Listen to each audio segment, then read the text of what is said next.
देते two beads each with charge q and mass m are on a horizontal frictionless non-conducting circular hoop of radius r. One of the beads is glued to the hoop at some point while the other one performs small oscillation about its equilibrium position along the hoop. The square of angular frequency of a small oscillation is given by, और ये चार option दिए हैं बच्चों। ये जो आप देख रहे हैं ब्लैक कलर से, ये कोई हुप है और ये एक फिक्स्ड चार्ज है, ग्लूड है, तो ये चार्ज हुप में कहीं पर फिक्स्ड है, ये हुप का सेंटर है।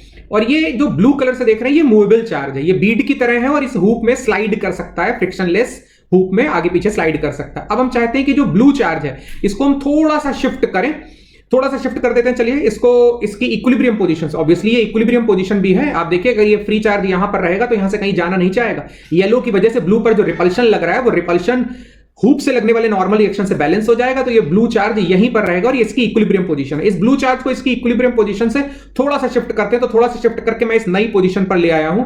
अब येलो की वजह से ब्लू पर जो रिपल्शन फोर्स लगेगा वो हम लोग देख लेते हैं और हम मान लेते हैं कि हम कुछ एक्स के डिस्प्लेसमेंट पर इस ब्लू चार्ज को ले आए हैं। एक्स बहुत छोटा है। अब इस ब्लू पर अगर येलो की वजह से हम रिपल्शन देखें तो ये एफ का रिपल्शन लग रहा होगा बच्चों। ये स्मॉल एंगल मान लीजिए थीटा हो जाएगा।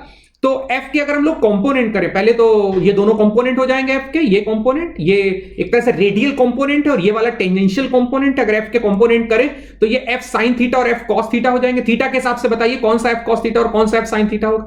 तो f sin थीटा कंपोनेंट जो ये बच रहा है यही तो इस ब्लू को इक्विलिब्रियम पोजीशन में लाने की कोशिश कर रहा है, यही तो रिस्टोरिंग फोर्स का रोल प्ले कर रहा है। तो f sin थीटा यहां रिस्टोरिंग फोर्स बनेगा और f cos थीटा इस ब्लू पार्टिकल पर जो लग रहा है वो हुप से लगने वाले नॉर्मल रिएक्शन से बैलेंस हो जाएगा। एक और एंगल में मार्क कर रहा हूं, ये 2 थीटा हो जाएगा। आप सोचिए इस ब्लू मूवेबल बीड पर जो f sin थीटा लग रहा है वो मेन हीरो है। f sin थीटा इस ब्लू पार्टिकल को इक्विलिब्रियम पोजीशन की तरफ लाने की कोशिश करेगा, तो ये रिस्टोरिंग फोर्स का रोल प्ले करेगा।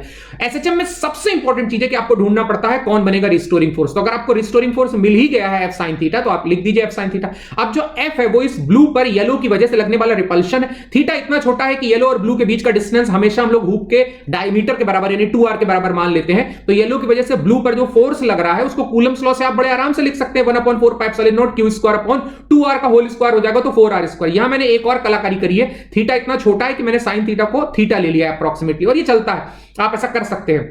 अब आप अगर एक चीज देखें कि ये एंगल जो 2 थीटा बन रहा है इसका x से क्या रिलेशन होगा। 2 थीटा बच्चों x अपॉन रेडियस हो जाएगा, हुप की रेडियस। तो 2 थीटा अगर x अपॉन r हो जाएगा तो थीटा को हम x अपॉन 2r लिख सकते हैं। फोर्स अगर x को प्रोपोर्शनल आ जाए बस, और हमें क्या चाहिए, एक तो फोर्स रिस्टोरिंग है, दूसरा डिस्प्लेसमेंट x को प्रोपोर्शनल है, तो निश्चित रूप से जो ब्लू पार्टिकल है ये सिंपल हार्मोनिक मोशन करेगा। अब अगर आपको इसकी एंगुलर फ्रीक्वेंसी निकालनी है तो जरा रिकॉल करिए रिस्टोरिंग फोर्स का स्टैंडर्ड फॉर्मूला क्या होता है। रिस्टोरिंग फोर्स का स्टैंडर्ड फॉर्मूला m ω² x होता है। तो ये ऊपर वाली और नीचे वाली इक्वेशन को अगर आप कंपेयर करें तो बड़े आराम से ω² की वैल्यू आ जाती है q² अपॉन 32πε0 r³ m, और इस तरह से बच्चों बी ऑप्शन